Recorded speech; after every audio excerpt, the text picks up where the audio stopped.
మీది కూడా మీరు పిలిచినటువంటి రేవంత్ అన్న అని చెప్పేసి మీరు పిలిచినటువంటి వీడియోలు కొంత ట్రోల్స్ అవుతా ఉన్నాయి.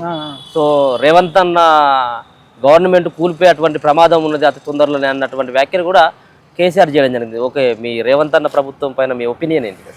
రేవంత్ అన్న అంటే ఆయన అన్నాడు, నేను రేవంత్ అన్న అని పిలిస్తే మీకు నిరుద్యోగులకు అందుబాటులో ఉంటా అని అన్నాడు. పిలిచిందా మీరు? మరి అదే కదా, చాలా సార్లు ఇప్పుడు టీచర్లు మెగా డిఎస్ చేయండి, ఆ జాబులు సరిపోతలేదు అని చెప్పి వాళ్ళు రోడ్ల మీదకి వచ్చారు. వచ్చినప్పుడు రేవంత్ అన్న అంటే అసలు పలుకు లేదు, ఉలుకు లేదు.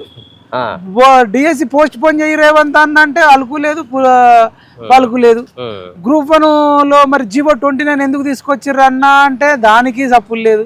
గ్రూప్ 2 వాయిదా అంటే దానికి సప్పులు లేదు. సిటీ లైబ్రరీ సిటీ కాలేజ్ నుంచి ఓయూ ఆర్ట్స్ కాలేజ్ కాడికి 2 నెలల కిందట ఇక్కడ ఆర్ట్స్ కాలేజ్ కాడికి డిఎస్సి కంటే ముందు రాత్రి 12 గంటలకు అమ్మాయిలు నడుచుకుంటూ వచ్చారు, ఒక 10-12 కిలోమీటర్లు. రేవంత్ అన్న అన్నాం, పలకలే. జస్ట్ వాళ్ళు అడిగింది జస్ట్ పోస్ట్ పోన్ చేయన్నారు. కాబట్టి రేవంత్ రెడ్డి అనేటోడు నిరుద్యోగుల ద్రోహి, రేవంత్ రెడ్డి అనేటోడు బీసీల ద్రోహి. మనం అప్పుడున్న సందర్భంలో ఆ రాక్షసిని కొట్టాలంటే ఇంకొకళ్ళ సపోర్ట్ తీసుకోవాల్సిన సందర్భంలో మనకు 2 ఆప్షన్స్ ఉన్నది. సందర్భంలో నిరుద్యోగులందరూ కూడా మనకు ఉన్న ఆప్షన్లో బీజేపీ కవితను అరెస్ట్ చేయకపోవడం, బీజేపీ బీఆర్ఎస్ ఒకటి అనేది ఎస్టాబ్లిష్ అవ్వడం వల్ల మనకున్న ఏకైక ఆప్షన్ ఇక బీఎస్పీ ఉండే, ఆర్ఎస్ ప్రవీణ్ కుమార్ ఉండే, ఆయన మీద కూడా అందరికి అనుమానాలు ఉండే, ఈయన కేసీఆర్ మనిషేమో, కేసీఆర్ పంపిండేమో అని చెప్పి ఆ ఆప్షన్ ఉండే. ఇంకా వేరే మనకు ఆప్షన్ లేకుండే. దానివల్ల కాంగ్రెస్ కేసీఆర్ కాంగ్రెస్ గెలవడము. మళ్ళీ ఇప్పుడు ఆర్ఎస్ ప్రవీణ్ కుమార్ మనం అనుకున్నట్టే మళ్ళీ కేసీఆర్ గడియలు బద్దలు కొడతా, గోడలు బద్దలు కొడతా, ఏనుగు మీద పోతున్నాడు, కార్లో పోయి ఆ గోడలు ఏమన్నా బద్దలై ఉంటే వాడికి సిమెంట్ వేసి కడతా అంటున్నాడు ఇప్పుడు. అంటే ఈ సందర్భంలో గెలిచిరు, కానీ మనకు అప్పుడు ఆప్షన్ లేకపోవడం వల్ల వేసినాం. కానీ ఈయన చెప్పింది ఒకటి, చేసింది ఒకటి. ఎప్పుడు డౌట్ వచ్చిందంటే టీజీపీఎస్సికి మాజీ డీజీపీ మహేందర్ రెడ్డిని చైర్మన్గా పెట్టినప్పుడే డౌట్ వచ్చింది. అంటే ఈయనకు ఎటువంటి విలువలు లేవు, అదొకటి అయిపోయిందా. తర్వాత పోచారం కొడుకులు పోరంబోకులు అని చెప్పి ఆ బోకులు ఈ బోకులు అని చెప్పేసి ఆయనను మళ్ళీ తీసుకున్నాడు. తర్వాత దానం నాగేందర్ రెడ్డి పంజాగుట్ట థియేటర్ దగ్గర బీడీలు కింద పడ్డాయి పట్టుకునేటోడో అమ్ముకునేటోడో అన్నాడు, ఆయనను తీసుకున్నాడు. అంటే కేసీఆర్కు రేవంత్ రెడ్డికి పెద్ద తేడా ఏం లేదు.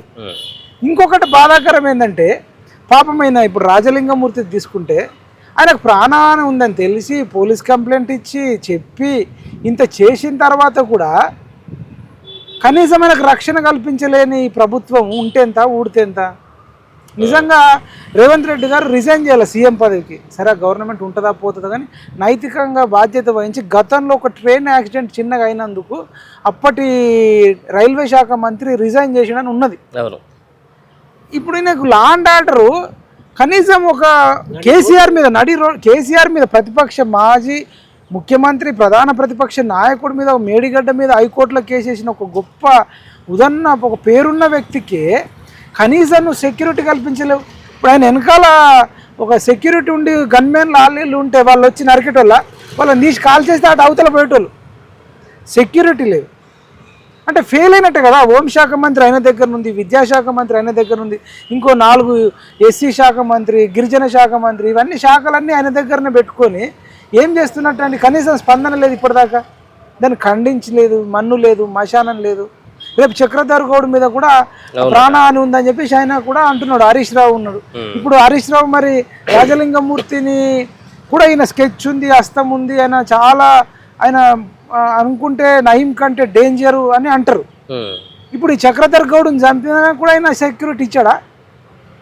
లేకపోతే రిజైన్ చేయండి అని చేతగానప్పుడు ఎందుకు అంటున్నా నేను. ఎందుకు ఏంది నువ్వు ఏమంటారు, అది ఏదో బియ్యం ఇవ్వడానికో రైతు బంధు ఇవ్వడానికో సీఎంలా?